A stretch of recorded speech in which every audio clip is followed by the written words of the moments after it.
दैनिक बहुजन सौरभ, बहुजनों के सांस्कृतिक तथा सामाजिक आंदोलन का मुख्य पत्र। नमस्ते, जय भीम। मैं एडवोकेट डॉक्टर सिद्धार्थ कामले, दैनिक बहुजन सौरभ का मुख्य संपादक। मित्रों, आज वेस्ट बंगाल में पहली बार पहले चरण का मतदान हुआ और जिस तरीका से वहाँ पे संपूर्ण यंत्रणा जो chief election commission Gyanesh Kumar और सब पूरी Modi and all his team and everything, वो सब लोगों ने पूरे प्रयास किए कि यहाँ पे इलेक्शंस का जो माहौल है वो कम से कम मतदार कम होना चाहिए। लेकिन इतना मतदार बम्पर वोटिंग हो गई कि इस लोगों को विश्वास ही नहीं बैठा कि लोग इतने उत्साह से इतने बड़ी बड़ी लाइनें लगा के खड़े थे और काफ़ी बम्पर वोटिंग हुआ है। उसके वजह से शायद बीजेपी को इस वक्त काफ़ी मुश्किल का सामना करना पड़ेगा। दूसरी तरफ में कुछ जगह पे वहाँ पे काफ़ी उग्र वातावरण निर्माण हुआ, जहाँ पे बीजेपी के कार्यकर्ताओं के उन्होंने पकड़ के मारा, उनको दौड़ाया और दौड़ा के काफ़ी बेइज्जती की। और यहाँ पे कुछ जगह यहाँ तक ये पता चला कि कोई जवान लोग भी कुछ एक पर्टिकुलर बटन पे लगा के वो अपने इसको वोट बढ़ाने का काम कर रहे थे। ये सब धांधली में सभी लोगों को ध्यान में आ रहा था कि ये पूरा का पूरा ये जो मोदी जी ने पूरा सेंट्रल गवर्नमेंट ने पूरा कलकत्ता को, वेस्ट बंगाल को जो जीतने के लिए जो तरीके हैं वो सब के सब उन्होंने यूज़ किए। अब यही देखना है कि वो किस तरीक़ा से सफल होते या नहीं। सफल यदि ये नहीं हुए तो उनके बहुत हाल है, और सफल यदि हो जाते तो बहुत ही कुछ अलग हो सकता है। सभी लोगों का यही कहना है कि भाई इस वक्त तो बहुत मुश्किल जाएगी कोई, क्योंकि ऐसा है वहाँ पे वेस्ट बंगाल का काफ़ी बड़ा एक बहुत बड़ा वर्ग है जो मोदी के विरुद्ध है, और गवर्नमेंट की जो भी कुछ पॉलिसीज़ है उनके काफ़ी खिलाफ में इन लोगों का चल रहा है। तो निश्चित रूप से अभी देखना है कि अभी तो पहला ये हुआ है मतदान का पहला टप्पा, बाकी के भी जो टप्पे में क्या क्या होगा। लेकिन ये वातावरण और ख़राब होते जाएगा जब लोगों को पता चल जाता कि इसके लिए एक ही है कि तुम इस वक्त अपने भी इसमें इन लोगों को दौड़ाओ या उनके पीछे दौड़ो, तो तुमको पता चलेगा कि बीजेपी के लोग क्या क्या कारनामे कर रहे हैं। कई जगह पे पकड़े गए, वो नोट बांटते हुए, ये वो सब चल रहा है उन्होंने, लेकिन अभी तक वो ऐसा है ज्ञानेश कुमार क्या बोलेंगे।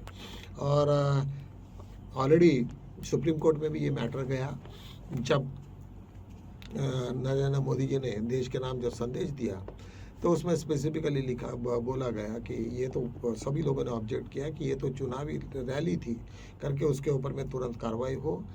सुप्रीम कोर्ट अभी देखते हैं क्या हुआ, क्योंकि कपिल सिब्बल ने काफ़ी चीफ जस्टिस के साथ में काफ़ी नोक-झोंक हुई और उन्होंने कहा कि तुम क्या कर रहे हो यहाँ पे, ये सब इतना सारा हो रहा और तुम सब तमाशा देख रहे हो। काफ़ी हॉट टॉक हुआ और ये निश्चित रूप से वो एक बहुत बड़ी चेतावनी है इनको, ये सब जुडिशियरी को भी।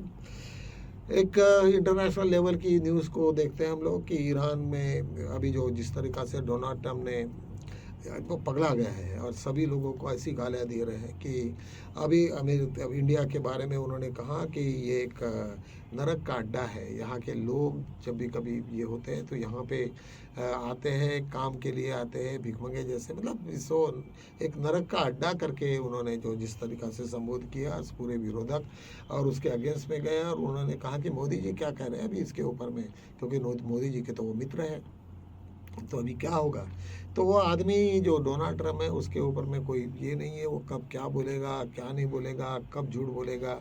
और एक पगला गया हुआ एक आदमी है जिसके बारे में अभी सभी लोगों ने ये कहते हैं कि वहाँ की जनता आज 70% लोग जो है वो उनके विरुद्ध में, और ये पूरे वार के विरुद्ध है।